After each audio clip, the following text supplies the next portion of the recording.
मेरे जैसे इंसान की जिंदगी में सिर्फ दो ही रास्ते होते हैं, जीत या मौत। जीत में सकता नहीं, और अब मैं मौत का बैठ के इंतजार नहीं करूंगा।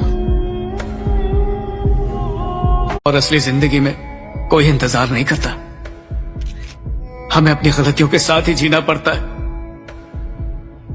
कंप्यूटर की तरह हमारी जिंदगी में बैकस्पेस बटन नहीं होता, हमें गलतियों को डिलीट करके फिर से लिखने का मौका नहीं मिलता है।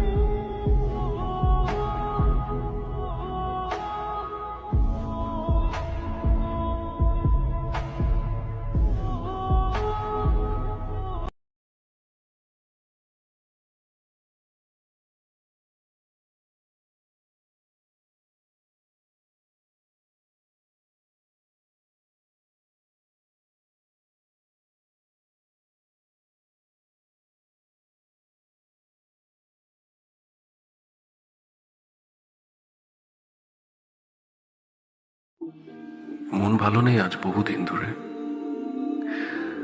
হাসি আর কষ্টের মাঝখানে একটা শূন্যতার জমাট বেঁধে আছে। সবকিছু ঠিক আছে, কিন্তু ভেতরের অশান্তিটা থামে না কিছুতেই।